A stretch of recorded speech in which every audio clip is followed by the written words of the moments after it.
All right, Al, what'd you think of the second episode of Hard Knocks?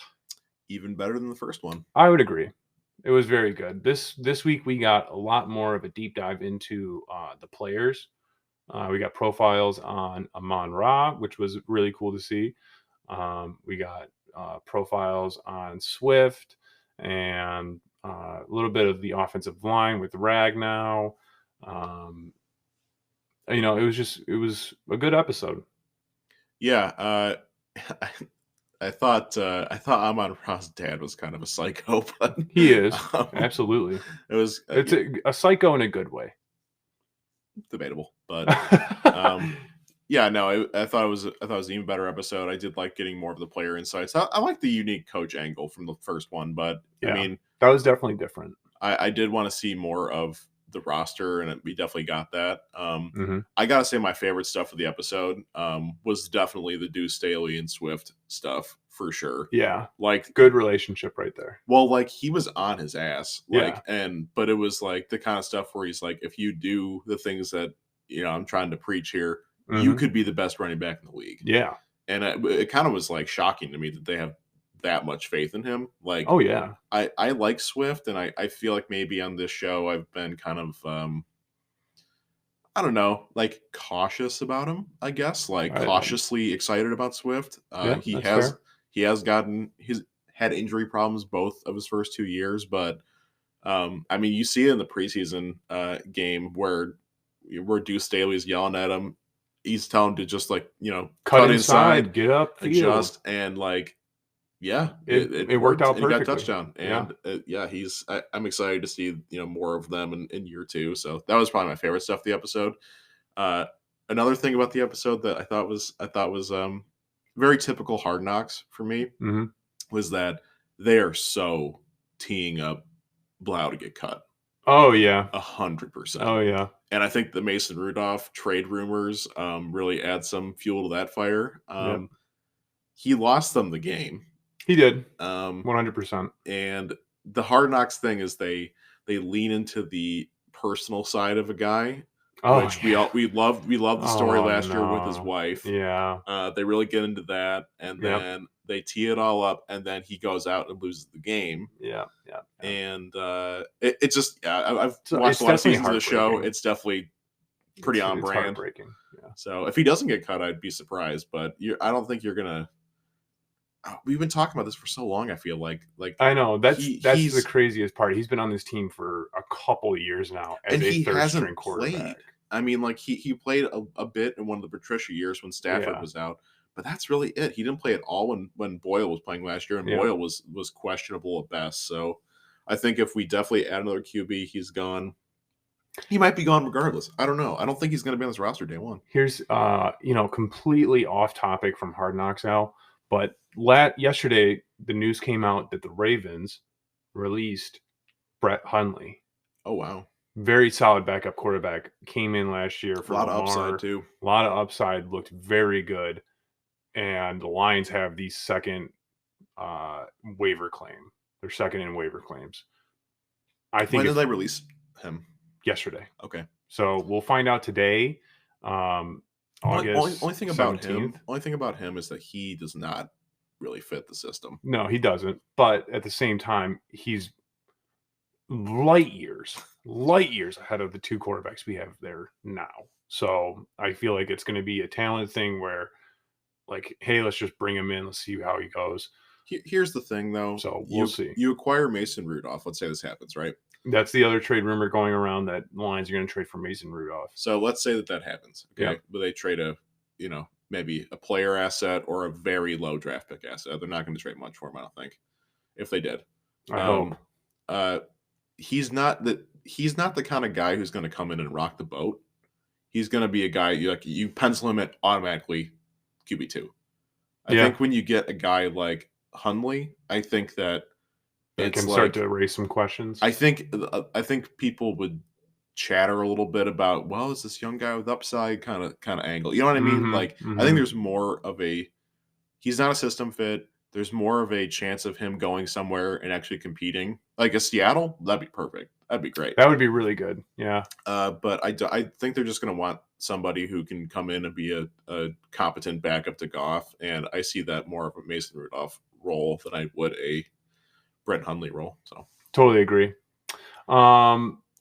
Anything else from the Hard Knocks episode that really stood out? I mean, the credit clips have been phenomenal. see, I haven't liked either one. Really, dude, the No. kid yesterday was so funny. The offensive lineman coach's son, Hank Fraley. yeah, Hank Fraley. Thank you. I thought that kid was absolutely hilarious. I thought Jamal's joke to Penne, and Penne just gives that deadpan, like office look at the camera. Thought that was hilarious. I loved. I'm just jumping around here. I loved. Yeah. I love the opening, like old, like 70s, like Detroit, like That was cool to montage. see. That was great. Yeah. Yeah, I think that's kind of the angle you have to kind of play into if you're doing a Detroit sports show. I think it's very fitting vibe. Hutch saying, "Get the fuck off me." I thought that was great. I was watching that with my fiance, and she was like, "Oh, oh my god." I thought that was great. Oh, dude. Oh my god. You're the biggest thing I thought you were gonna want to talk about. How about your boy, linebacker number 44? Oh, Malcolm Rodriguez. I mean, Rodrigo. I freaking love this kid. I love him. I was just thinking, I'm like, dude, if he actually was decent, and like it's looking like it. he had that nasty hit in the preseason game on that special teams play. Yeah. And this coaching staff seems like they love this dude. I mean, you heard it with the linebackers coach. He's like, I'm doing everything in my power not to put him on the first string. And I wouldn't be surprised. Like he the linebacker head coach said, like, I can't remember who it was, but a coach that's been here for like 5 years or something said, I've never seen a linebacker in my time here make plays like this kid's playing. And it's true. These linebackers, factual. These linebackers have been cheeks. Absolute dog shit for like a long time. And if we found a diamond in the rough with this kid, oh my God. I mean, you see the plays that he's making in training camp. It's what I have been looking for so long, is a linebacker that can hit these holes and then make a play, make a good tackle, get the defense fired up. I mean, if you want to know what we're about cutting it loose. I feel like Malcolm Rodriguez fits that perfectly. I mean, he is a dog. He's got that dog in him, man. His training camp quote where he's like, I love training camp because I get to hit people. I mean, like, that is what this team is about right now. Like, it's all grit. I love seeing when he was, being put in the spotlight in one of their team meetings, and their one coach is just saying that he's a 6th round pick, and he's like, he's doing better than all you. Yeah. Like, and he's literally calling everyone out and putting this guy in a he's not a first rounder. He's not a second rounder. He's a rookie, and you guys are losing your job to him. Every time they pan over to Jared Davis, I'm like, get him off the camera. But man, oh man, it's fantastic to see. I love that he's getting a good profile. Couple more Jeff Okudah shots that we haven't had the Liev Schreiber narration with Jeff Okudah. By the way, are we sure that's him narrating? 100%. Okay. 100%. It does not sound like him to me.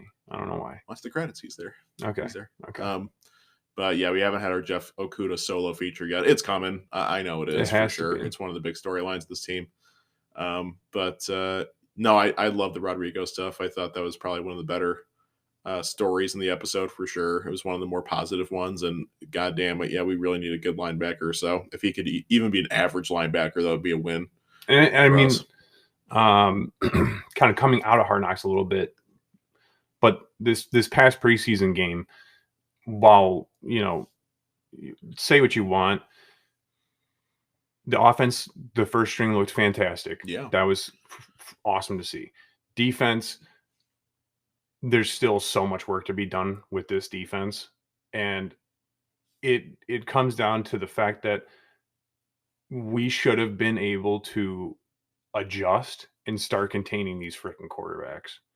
It's like one thing if Mariota goes down on one drive and he slips out of the pocket a couple times. Hutch was getting great pressure on the quarterback, which was awesome to see, but it is concerning to me that, like, they could not figure that out all game.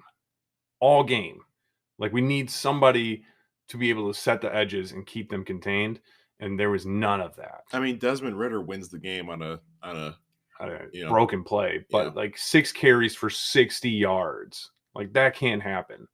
So, I mean, hopefully Malcolm Rodriguez can alleviate that a little bit. He doesn't seem like contain like play coverage kind of linebacker. He seems more like a run stopper. Like he's going to hit the holes and he's going to hit the running back pretty well every time. So that's awesome to see.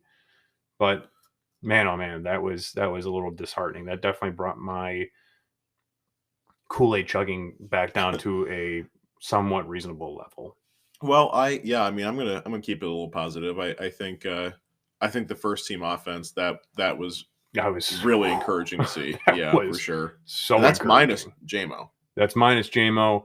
Goff would have had every pass complete if Jamal Williams didn't let one bounce off his face mask. So he looked accurate. Yeah, I'm a big fan of that. I mean, it's been a while since it's like they come on the field first drive, pencil and touchdown. I mean, I don't even remember last time I've kind of felt about that. And the other thing, if this offensive line stays healthy, ain't nobody stopping them. Yeah, elite. Ain't nobody stopping them, man. I mean, they looked on some once they got right around midfield and that offensive line really started clicking. I mean, Swift was picking up 7 yards minimum almost every play. And with Deuce Staley doing his coaching thing. Yeah, exactly. That's all I really got about Hard Knocks. I am excited for episode 3. I think they're doing 5, right? 5 episodes, 4 episodes. I think so. Yeah. So yeah, it's been a lot of fun. Definitely giving a lot of insight to the team and personality to some guys I didn't really know who were there. So that's been good. But yeah, real brief preseason recap. I mean, they lost. It was very SOL fashion too. Yeah. But they didn't bring that up yet in Hard Knocks, the embracing of SOL, which is funny. But yeah, I don't know. I don't have a whole lot to say about it. Hard Knocks kind of did our jobs for us, and we kind of just were able to watch that, and it's like a pretty condensed version of the game. It really was, yeah. Not a lot of good stuff. Not a whole lot to take away. I think that the defense needs a lot of work. First team looked good. I don't know about the rest. Better.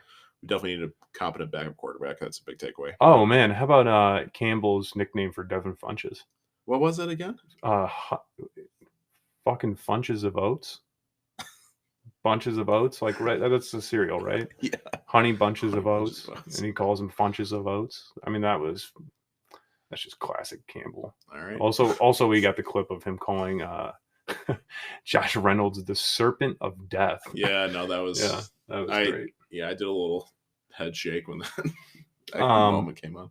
We have not gotten. I don't think there's been any reports on whether or not we'll see starters in this upcoming preseason game against the Colts. Sounds like Goff wasn't even initially penciled into play, and he went to Dan Campbell and said he wanted to play. Well, that's fantastic. I love that from Goff. But Campbell, in his previous preseason, they got one series, I think, with the starters in week 1, and then really a lot of the starters ended up not playing for the rest of the preseason. So who knows with this upcoming one? I'm sure we'll see a lot of the younger guys that might be starting still play, like Amon-Ra, or I don't know who else, some of the running backs will probably still see them. But yeah, I think really the only thing, I just want to see the defense adjust a little bit more to what the Colts are doing on offense. And for the love of God, man, I need to see a sack. I love the fact that it looks like they're blitzing a lot more, which is really, really awesome. But I got to see somebody get in the backfield. And against this Colts team, that's going to be tough. It's going to be tough. So it'd be awesome to see. Yeah, this is a much more interesting matchup to me than the Falcons one, purely because it's much higher level of competition on paper. Oh yeah. And also it's a road game for what that's worth. Mm-hmm. I think this is definitely one to pay a little bit more attention to. Any initial predictions on the outcome of the game? Malcolm Rodriguez gets a sack. Okay. Yeah. Love that. Yeah. He's like inches away from solidifying a roster spot. So I would say that he is a prominent roster spot. Okay. I would say. Yeah. Yeah. I would definitely agree with that. Like right now, I would say he's probably sitting on the second string for linebackers, and then probably rotational kind of thing. Yeah, rotational, and then probably helping out quite a bit on special teams. Yeah, well, who's in front of him on the depth chart? I mean, it was probably Barnes and Anzalone. Yeah, I'm good with taking Anzalone out. Well, Anzalone, who knows? He really had a much better second half of the season. I think Derek Barnes is still pretty green. But he seems to be leading that second string of linebackers right now too. So one last thing, I completely forgot to touch on it, but like, it is nice to see like a guy like Rodrigo like having like a impact right now, because like I think when Brad Holmes initially got here, it was like a lot of the praise of Brad Holmes and the Rams was that he was able to find these late round oh yeah, gems. Mhm. And I think between Amon-Ra St. Brown last year, yeah, and if this guy hits, that's two gems. yeah. It could be, you know. Not to mention, you know, up until this past weekend, I didn't even know who Chase Lucas was. And Chase Lucas was our 7th round draft pick in the corners. And apparently this guy's been turning heads left and right at camp.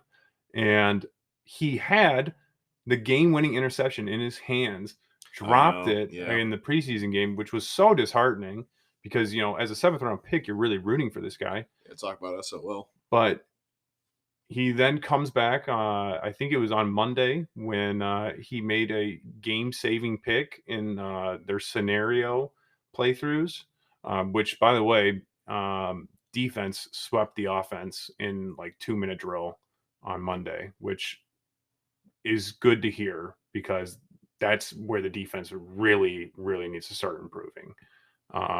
But it's awesome to hear that Chase Lucas is starting to turn heads, but that just speaks more to what you were talking about with Brad Holmes. This guy apparently knows how to draft, and that's awesome to hear because that's what we need. And you have Aiden with the number 2 pick. I mean, I'm feeling a lot better about. We haven't seen anything real yet, so whatever. But I will say, based off early reports and early stuff with him, feeling a lot better about his number 2 pick than Bob Quinn's number 3 pick, Jeff Okudah. Absolutely, You know what I mean? Yeah. I mean, it's just like Aiden. We talked about in our predictions, has like rookie or defensive rookie of the year caliber potential. Yeah. And from everything Dan Campbell's been saying about him, it sounds like he's just been a sponge and he's getting better and better. And like, yeah, you love to hear that. And it's been so long since this team has had anything up front to be actually like game planning for and scared of as an opposing team. So I'm really excited. The other thing is, Aiden Hutchinson. I totally forgot what I was going to say for a second. Aiden Hutchinson was the highest rated defensive rookie in preseason week 1. Yeah. Again, and just another thing where you just love to see that stuff. Like it's so incredibly reassuring to us as fans that this was the right pick. Can I say one last thing before we close out our line segment?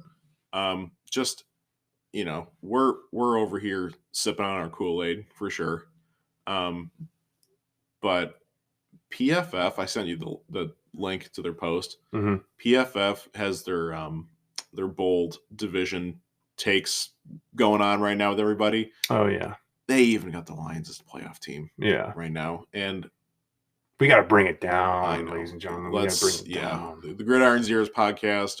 We'd love to be wrong, but we see this as a 7-win operation. Yeah. That's more than doubling their wins from last year.